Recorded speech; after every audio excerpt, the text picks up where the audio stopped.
मुलाकात नहीं होने दी जा रही है। ऐसी पाबंदी में रखा हुआ है कि मरीज से भी मिलने पर पाबंदी है।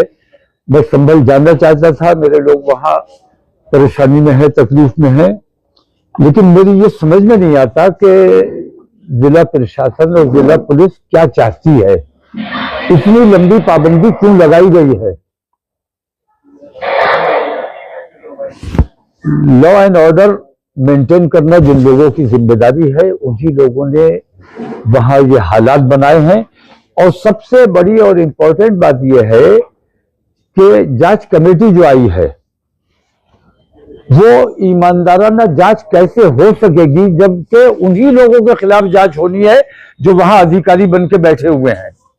तो जब तक उनको वहां से हटाया ना जाए, नए पुलिस और नया प्रशासन जब तक वहां नहीं आएगा, तब तक कोई भी ईमानदार जांच से हमें कोई उम्मीद नहीं है। हमें यकीन नहीं है कि ईमानदाराना जांच होगी। और खास तौर से मैं यहाँ की जो एमपी हैं समाजवादी पार्टी से, खास तौर से और गठबंधन से खास तौर से ये कहना चाहूंगा कि इन लोगों की ये जिम्मेदारी थी कि इन लोगों को जहां बॉर्डर पर जाकर बैठना चाहिए था और ये पूछना चाहिए था कि आखिर इतनी लंबी पाबंदी लगाने की क्या जरूरत थी। ऐसे कौन से आपने गुनाह किए हैं जिनको छुपाने के लिए आपको इतना टाइम चाहिए। पुलिस और प्रशासन मिलकर संभल को जलाने का काम किया है, संभल में आग लगाने का काम किया, लेकिन संभल के लोग, मैं पहले भी ये बात कही कि मुबारकबाद के मुस्तहिक हैं कि हिंदू और मुसलमानों ने दोनों ने बहुत संयम से काम लिया और किसी किस्म का ऐसा माहौल नहीं बनने दिया कि संभल का माहौल खराब होता। लेकिन पुलिस ने जानबूझकर कहा कि संभल के जरिए वो पूरे प्रदेश का और पूरे मुल्क का माहौल बिगाड़ सके, इसलिए उन्होंने ये साजिश रची थी। इस साजिश को संभल के लोगों ने नाकाम किया है। जो घायल हैं उनसे मिलने की इजाजत होनी चाहिए थी। मैं उन लोगों के लिए कुछ मदद भी लेकर आया था, उनको पहुंचाना चाहता था, लेकिन वहां ऐसी पाबंदी लगी हुई है कि सब लोग आ जा रहे हैं, लेकिन उन्हीं 3 लोगों से जो टीएमयू में है उनसे मिलने पर पाबंदी है, उनसे बात करने पर पाबंदी है। उन पर यह दबाव बनाया जा रहा है कि झूठे आश्वासन कि आप लोगों को छोड़ दिया जाएगा अगर आप हमें 10 नाम अपने और लोगों के बता दो। तो उनसे झूठे बयान दिलवाना, झूठ और बयान बदलवाना। पुलिस की गोली से जो लोग मरे हैं, और बताया यह गया है कि सिर्फ 5 मरे हैं, सच्चाई यह है कि 7 मरे हैं। 7 हमारे लोग शहीद हुए हैं, जिनमें 2 का पोस्टमार्टम भी नहीं होने दिया गया है। प्रशासन ने जो कुछ किया है वो सारा का सारा अपराध है, और वो जो कह रहा है वो सारा का सारा झूठ है। जब तक वहां के रास्ते नहीं खोले जाएंगे, वहां जाने नहीं दिया जाएगा, तब तक सच्चाई सामने नहीं आ सकती। मैं समझता हूं शायद आप लोगों को भी अंदर नहीं जाने दिया जा रहा है। आप लोग जा रहे हैं तो आपको सच्चाई निकाल के लाना चाहिए। मीडिया की यही जिम्मेदारी होती है। सांसद और विधायक के बेटे को हिंसा भड़काने की साजिश में आरोपी बनाया है, आपको क्या लगता है? नहीं, हिंसा भड़काने का आरोपी तो वो किसी को भी बना सकते हैं। सांसद वहां मौजूद नहीं थे, ये मेरी जानकारी है। आरोपी मुझे भी बना सकते हैं, किसी को भी बना सकते हैं। आरोपी बनाने में उनका क्या जाता है, जब वो बराह रास्त सीने पर गोली मार सकते हैं, सर में गोली मार सकते हैं, तो वो कुछ भी कर सकते हैं।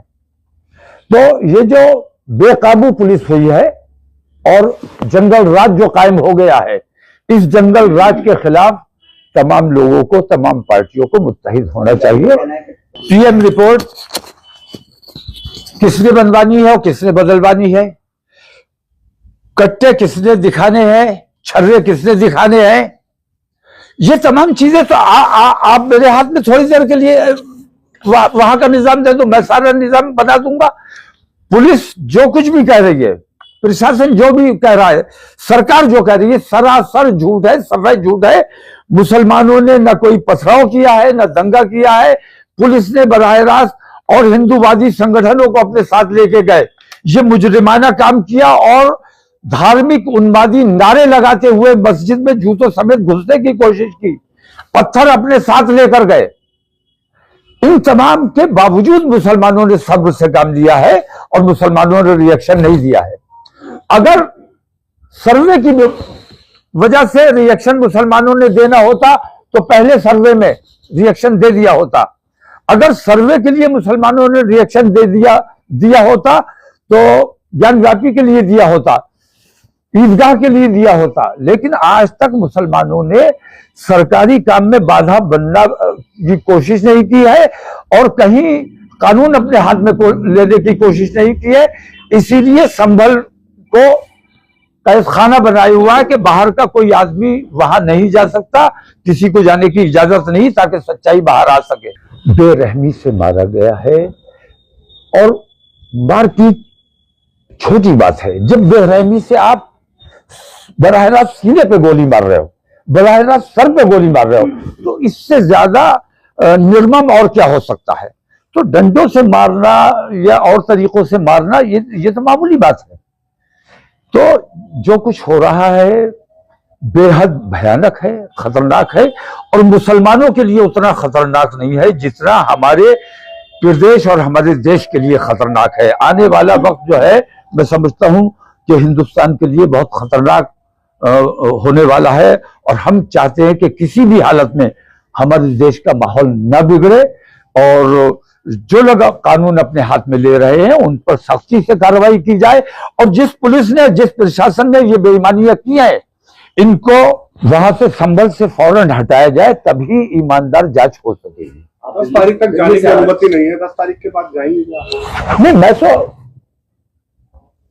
इंशाल्लाह 10 से पहले जाऊंगा, मैं 10 से पहले ही जाऊंगा और मुझे ये रोक नहीं सकेंगे। जिस दिन मैं जाऊंगा उस दिन ये रोक नहीं पाएंगे। नहीं, राजधानी से हम कोई संदेश लेके नहीं आ रहे हैं, हम अपना संदेश देते हैं और हमारा संदेश एकता और भाईचारा है, प्यार मोहब्बत है। और दिल्ली वालों का संदेश जो है वो नफरत और दंगा और फसाद है। तो उनका संदेश और हमारे संदेश में यही टकराव है और यही वजह है कि ऐसे बहुत से संबल इन्होंने प्लान किए हुए हैं। यके बाद दीगरे वो सारे संबल सामने आने हैं अगर लोगों ने बेदारी का सबूत नहीं दिया। खासतौर से मैं मीडिया से कहना चाहूंगा कि ईमानदारी से अगर आप वहां जाके जानकारी लोगे तो हर छर्रे के पीछे पुलिस की गोली मिलेगी, छर्रा कहीं नहीं मिलेगा। और अगर छर्रे चले भी हैं तो पुलिस के साथ जो वो आतंकवादी हिंदूवादी संगठन गए थे उनके छर्रे हैं, मुसलमानों के छर्रे नहीं। ना मुसलमानों का पत्थर है, ना मुसलमानों का तमंचा है, ना छर्रा है। आपने विष्णु जैन का नाम लेकर के एफआईआर की बात की थी, आपने कहा नहीं, मैं विष्णु जैन को जानता नहीं। विष्णु जैन अपने आप में कोई चीज नहीं है। विष्णु जैन गृह मंत्रालय के वहां से उन्हें फाइनेंस किया जा रहा है और इस काम पे लगाया गया है। और इस किस्म के कितने विष्णु जैन सरकार ने पाल के रखे हुए हैं। कई योगी पाले हुए हैं धर्म के नाम पर जो नफरतें फैलाने का काम करते हैं। कई ऐसे गुंडे भी पाले हुए हैं जो जेल में रखे हुए हैं, लेकिन जब कहीं हादसा होता है और ये लोग खुद कत्ल करते हैं तो उन लोगों का नाम ले देते हैं जो जेल में बैठे गैंग चला रहे हैं। तो सरकार इस किस्म के तमाम चीजें खुद कर रही है और दूसरों पर इल्जाम लगा रही है और दूसरों का नाम ले रही है। बहुत से आंदोलन होने हैं, हमने भी 15 दिन का समय दिया हुआ है।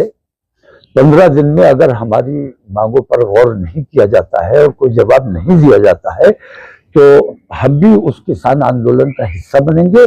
और हम तो बजाते खुद भी किसान हैं, किसान आंदोलन का भी हिस्सा बनेंगे। और तमाम हिंदुस्तान से हम मुसलमानों से ये अपील करने वाले हैं कि हिंदुस्तान में चक्का जाम होना चाहिए और मुस्लिम तमाम बाजार जब तक ये बेईमानियां चल रही हैं